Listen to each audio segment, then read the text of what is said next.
Hello, everybody. Hello. A good-looking group.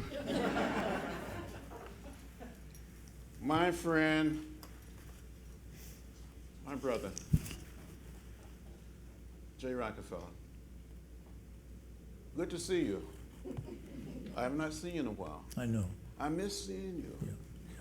You're looking good. I'll come back over to your office. Come and see us. If you'll let me in. Yeah, anytime. Okay. You don't need a reservation. Just walk in, Okay. and you will be welcome. I know I will be. I must tell you that I'm honored to be introduced and presented by this one man, Jay Rockefeller, for all that you've done to make our country and to make our society better. So I say thank you. You.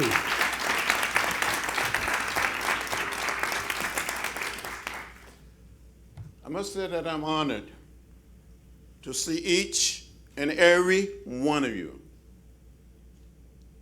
Now, you may not know that I didn't grow up in a big city like Washington, D.C., or Baltimore, or New York, or Atlanta.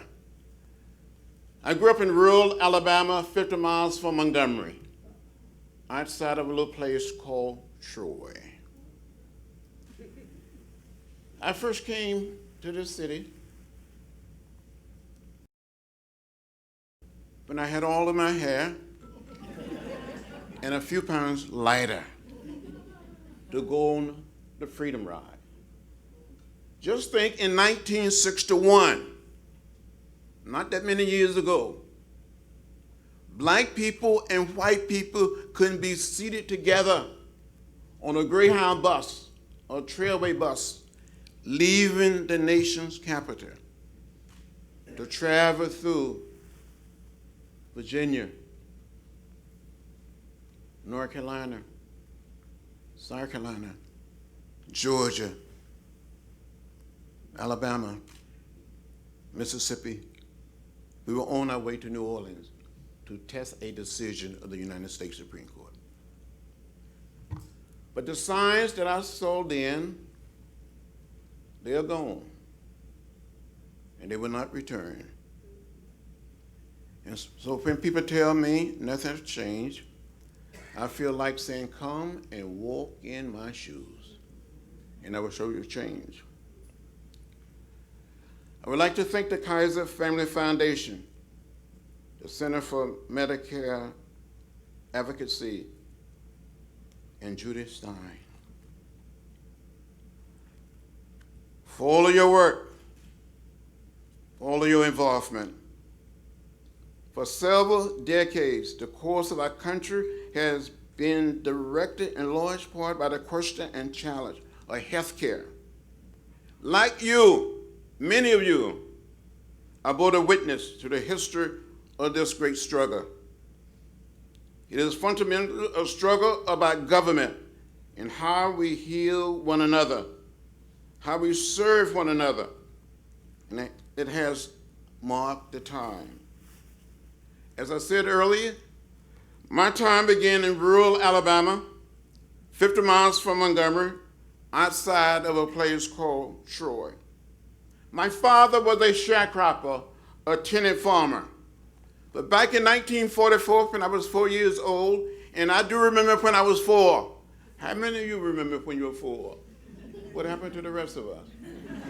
But in 1944, when I was 4 years old, my father had saved $300, and a man sold him 110 acres of land. My family still owned that land. In those days, the 40 and 50 acres, no one ever heard of preventive care. Very few people have heard of Medicare. The term didn't have any meaning, and even if it did exist, my family could not afford it. Medicine was just not an option for us. Our pre-existing condition was poverty. The only insurance I had ever heard was burial insurance. The insurance man would travel from farm to farm, promising a dignified burial. People would give him their nickels and dimes. We thought we were handling our responsibility in death, but it was a scam. This was the hard truth for many families across the country, but especially in the heart of the Deep South. We never thought about it, how to be healthy. We could only be prepared to die. We never had the luxury to prepare for life. As a young person, very young, I had the honor and the privilege to call Dr. King and Rosa Parks my leaders, my friend. Dr. King dreamed of creating what he called the beloved community. The dream is of a society that is rooted in the discipline and the philosophy of love and nonviolence. Philosophy that rejects racism or discrimination and values the dignity and the worth of all human beings. The historic civil rights laws of the 1960s embodied these beliefs and made them real. When President Lyndon Johnson signed Medicare into law in 1965, another piece of the beloved community came into place. And where will we be today? Where will our nation be without Medicare? All of a sudden, entire neighborhoods of people, families could be treated at their local hospital.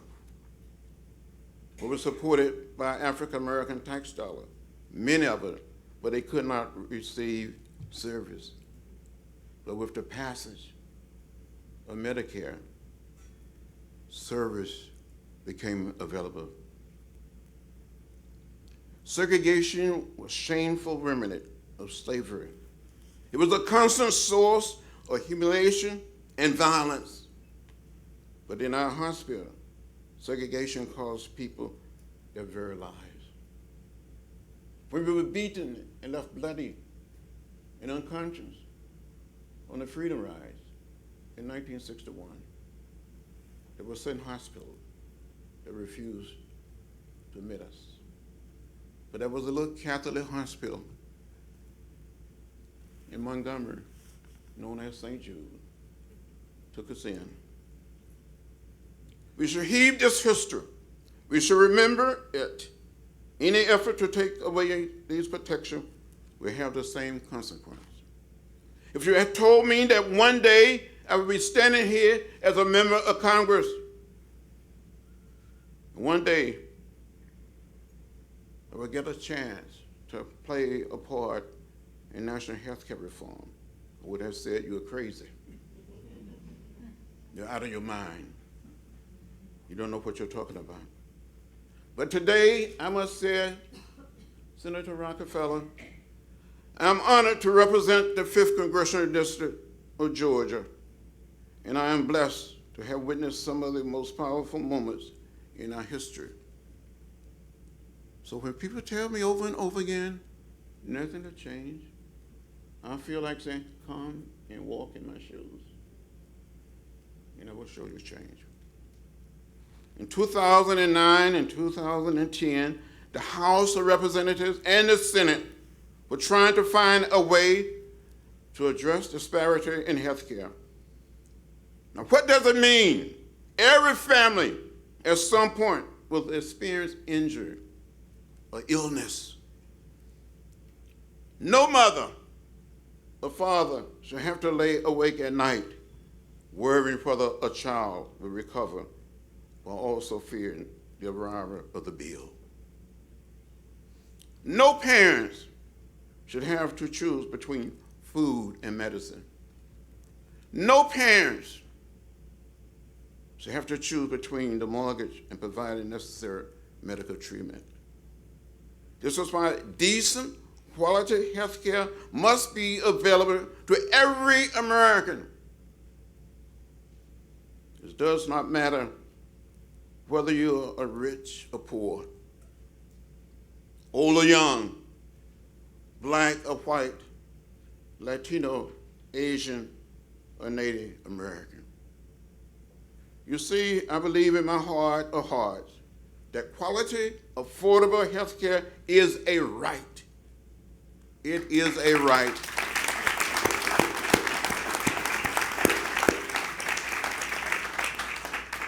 Many great policymakers have worked to realize the dream of creating. They have worked and continue to work the dream of creating what we in the civil rights movement called the beloved community. Think of President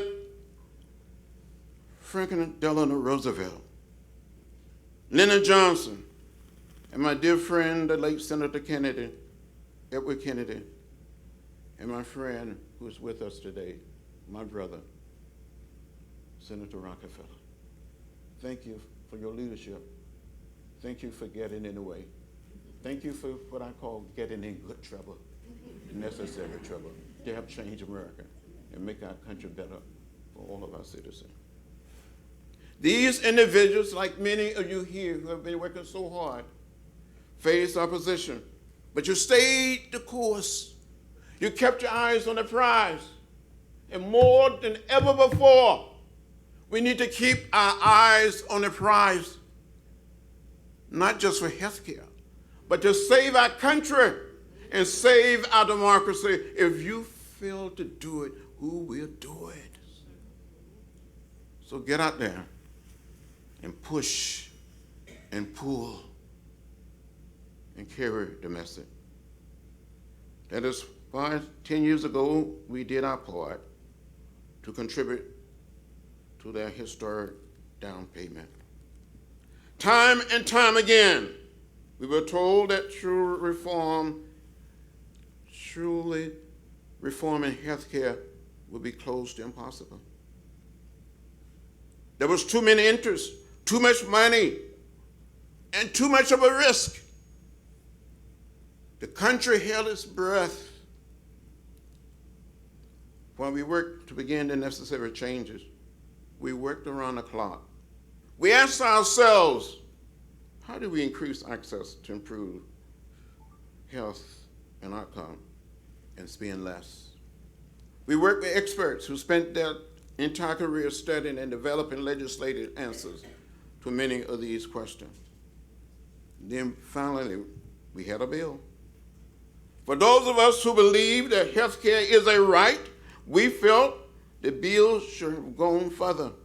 We felt we could have done more to ensure that everyone had access to the best care available. We anguished. Is this bill enough? Are we doing good work? We struggled. I remember that day on the Hill when a group of us, men, women, some very young people, and members of Congress, left the Cannon office building, walked downstairs, and we were marching. We were walking.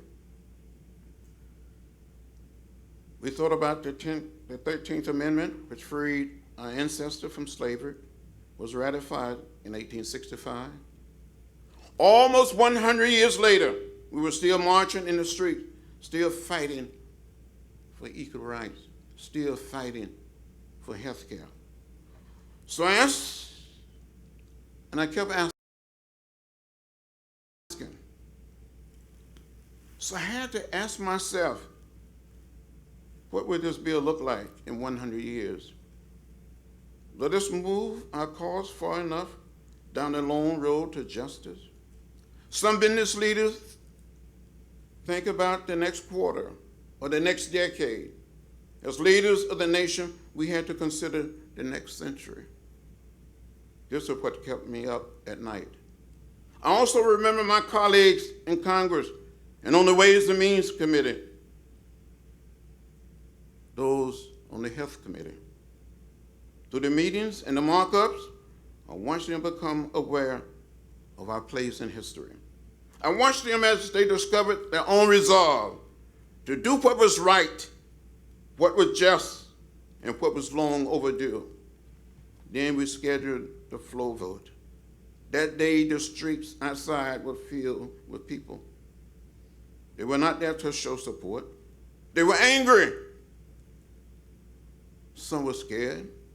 When the time came to walk to the Capitol to vote, some members thought we should go on the ground. I told them no. The people outside are our brothers and sisters, and we are fighting for them, for all of the people, and not just some. I locked on with my colleagues. I remember the light in the eyes of Congressman John Dinger of Michigan, the only member there who had also voted for Medicaid, or Medicare, decades earlier. I remember how Speaker Pelosi used the same gavel that was used on the House floor the day Medicare was passed. Together we linked arms and walked outside. As I cast my vote on the House floor, I thought of my family living on my parents' farm many years ago. I thought about what preventive care might have meant for us if only we had access to it. I thought of every family who had that same need today. Their lives are precious and sacred. These are the reasons why I proudly voted yes. We must never, ever stop standing up, speaking out. We must never, ever stop getting in the way or getting in trouble, necessary trouble. When I would ask my mother, my father, my grandparents, and great-grandparents, why this, why that, why those signs? They would say, boy, that's the way it is. Don't get in the way, don't get in trouble. I got in trouble. And it's time for all of us to get in trouble again. Save our country. Save democracy. We have a right to know what is in the food we eat. We have a right to know what is in the air we breathe, what is in the water we drink. Never lose hope. Keep the faith. Keep your eyes on the prize. During the 60s, I got arrested a few times, 40 times. And since I've been in Congress, another 5 times. And I'm probably going to get arrested again for something. But my philosophy is very simple. When you see something that is not right, not fair, not just, you have a moral obligation to say something, to do something. You're never too young or too old to speak up, to speak out. We cannot afford to be silent. There are forces in America today that want to take us back, but we've come too far. We've made too much progress to go back. We want to go forward and save this little piece of real estate that we call Earth for generation yet unborn. Thank you, and may God bless you.